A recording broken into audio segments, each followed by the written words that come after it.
Hey guys, Grace here and welcome back to another day in Genshin Impact. Today we're gonna go over a comprehensive and full guide on how to maximize your XP gains and level up as fast as possible. Now there's a lot of information out there that's been posted all over YouTube. Of course, a lot of it is scattered, which is why I kind of wanted to combine all of that into this very video and make the definitive leveling up fast guide for Genshin Impact. Now you might be wondering, why would you want to level up fast in this game? And you definitely don't have to do that. You can definitely take your time with the game, enjoy it, learn the basics. That's exactly what you need to do first. But if you also want to maximize your stuff, then this is going to be the video for you. Now there are a few benefits for why you're going to want a higher adventure rank. On one side, it's because this is going to give you the ability to increase your maximum level for your characters, which in turn means higher stats and an easier time taking down enemies. On the other hand, this is also going to increase your world level. Currently, the maximum world level is 3, and you get that by reaching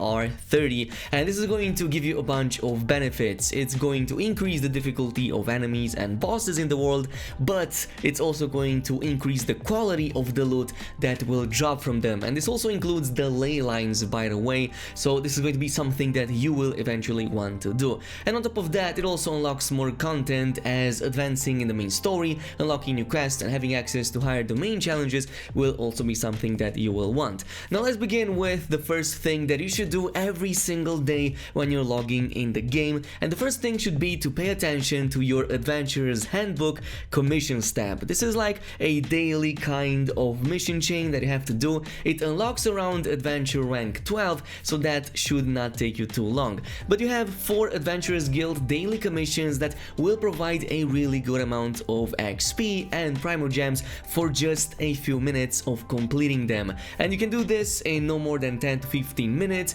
get all of that XP, and once that is done, you can claim even the special bonus reward by speaking with the Adventurers Guild NPC in any of the main cities. From this point on, you'll also want to take a look at the Experience tab in the same handbook, and this contains chapters filled with tasks that you complete anyway as you play the game, or that you will want to eventually complete, like leveling up multiple characters or investing points into gear and all that kind of stuff. Now, leveling through these chapters will also give you both really good XP in return, but also additional crafting mats, 4-star and even 5-star items later in the levels, especially starting about level 8. So yes, they are very useful, and yes, they will also apply retroactively if you happen to have already completed one of these challenges before the chapter even opened up. Now, speaking of that, let's also go over the next section that you should focus on as soon as these are done, and these should be your quests. Now, in this game, there's 3 types of quests that you can do, and you will definitely want to do these since they provide some of the highest amounts of XP. And these are the Archon quests. This is basically your main campaign, the main story that you do anyway, and this is going to provide your first few levels in the early stages. But in the later sections, you're going to see that the adventure requirements are going to increase quite a bit, to the point that in the downtime you're going to want to do something else to level up and continue the main campaign in the higher levels. And this brings us to the other types of stories that also unlock along the way, the first ones being the story quests. Now usually these are whole chapters that come alongside the main campaign, and you will want to complete them immediately after that. What's so cool about them is the fact that since these are chapters, they all have multiple quests, each giving additional XP along the way. So this means that, for example, for a full chapter you can easily get over 1000 XP for just about half an hour of work, on top of the other materials that you will get along the way too. This also brings us to the final ones, which are the open world quests, and these are unlocked by speaking with various NPCs that you will get to encounter as you unlock new parts of the world of Genshin Impact. So you will have to do a bit of exploration to get these, but they are also definitely worth it, especially since some of these quests can give up to 4 to even 500 XP each for just a few minutes of work. The best ones that you will want to look for are the ones that also list these types of keys right here, like the shrine keys are very important. So the thing about this game is that on top of all of the chests that you can find in here, there's also these shrines that at first appear locked with some sort of force field, and these are the types of keys that you will want to bring to these shrines to open them up and get some really awesome luxurious chests inside. But since we are on the subject of chests, let's talk about exploration, since since these are a part of the exploration too. And this brings us to the third point, and something that you should do immediately after the previous two methods were extinguished, and you will have to do a ton of exploration in this game. And the reason for that is because Genshin Impact heavily encourages and rewards doing a lot of exploration. So there's a few things that you should do in the beginning stages. The first one that I recommend is to unlock all points of interest that you can find on the map, including the travel waypoints, the statues of the seven, and all of the temples and all of the domains that you can find on your way. This is going to give you both quick access to various parts of the map, since you can teleport to any of these very easily, and extra XP that will definitely stack up as you unlock more of these. Once you are done with these, the next part is going to become that much easier, because this is going to bring us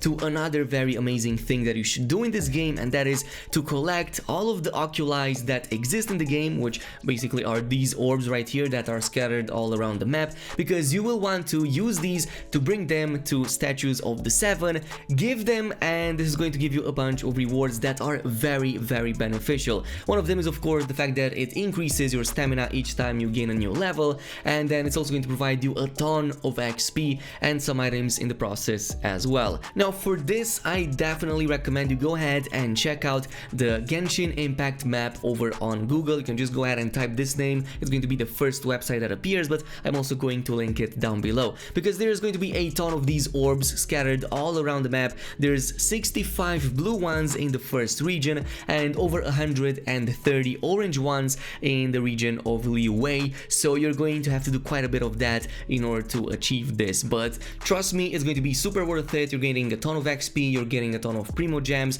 and you also have a ton of stamina to just walk all over the place, run, and even climb on almost anything. But we talked earlier about chests, and this is the next thing that you will also want to focus. As a matter of fact, by this point you will want to actually combine these methods as you progress through the game. As you go through the map, you will find a number of these all around you, so you will want to kind of do everything as you go to your next objective. Like, let's say you have a quest in the distance, but along the way you have some chests, challenges, and things to explore. Also collect those along the way to make things easier. But the chests are the next one, since there's thousands of chests in the game, all providing XP from the range of 20 all the way up to 30 for each that you unlock, and they also provide additional resources that you will also definitely need. Now the thing about these is that they're all scattered around the world, but there's a few things that will make it easier for you to notice them. The most straightforward are the ones that are protected by enemies. You usually see them from quite far away, since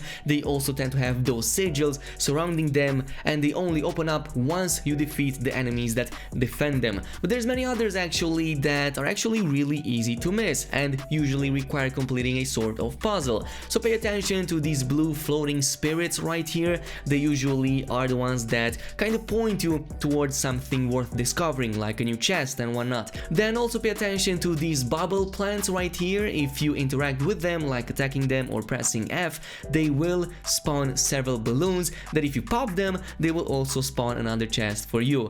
And there are many more out there that will even involve completing certain types of complex puzzles or challenges before you actually get them, but they are going to be worth it, since many times you will even be given several of these chests, usually of the high-end type, for additional rewards. Now from this point on, all that is left in terms of discovering are the challenges. Usually you find these in the form of these swords that kinda sit at the top of these pedestals. You interact with them and they will provide a challenge. It's either something like defeating a number of enemies in a certain amount of time, or maybe getting to a certain point in a certain amount of time, and all that kind of stuff that is usually under a time trial or time challenge. So usually these are really easy to complete, though pay attention because some of them might require a higher level, since they can spawn some more high-end enemies. Now this is all cool and nice. We talked about the missions, the catalog, we talked about the challenges and the open world, but let's talk about some of the end game content that you will also want to complete in this game if you want to get further rewards, and especially so advance past AR30, which is going to take you quite a bit of time. First of all, if you haven't done so already, definitely go ahead and complete the one-time temple domains that you will eventually uncover as you progress through your adventurer's rank. There's going to be 7 of them in total. Even the main campaign points you to your first temple in the early stages of it. So 4 of them are going to be in Mondstadt. We have Temple Wall of the Falcon, of the Wolf, of the Lion, and finally Eagle's Gate. You unlock all of these by level 21, and then there's 3 left in the region of Li Wei, with the last one being the Hidden Palace that actually opens up in 2 parts at AR 30 and AR 35. But what's amazing about these is that they will provide some really amazing XP, 500 XP each time, and a ton of items and materials from the drops. But the big disclaimer here is that you can only do these once, and once you've done them you can repeat them, but there's not going to be any additional rewards. But there are other types of domains you can do in the game that will be repeatable, though this will require resin. And this brings us to the final portion of our guide. Everything from this point on is going to require that original resin that you will have a limited amount that regenerates each day. So you kind of have to balance things out between elite bosses, ley lines, weekly bosses, and of course the domains, which all have a different kind of original resin requirement, but they also provide different types of rewards. So this is something that I'm going to talk about in a different kind of video, since this isn't something that you will exclusively farm for XP, but rather for items and progression. But if I were to give you a tip right now, at this moment I'm concentrating on those weekly bosses and the elite bosses, depending on what types of items I want. So you will also want to pay attention to that UI over there, since it's going to give you an idea of what you will get from them. But usually for the elite bosses you require about 40 resin each time if you want to claim the reward.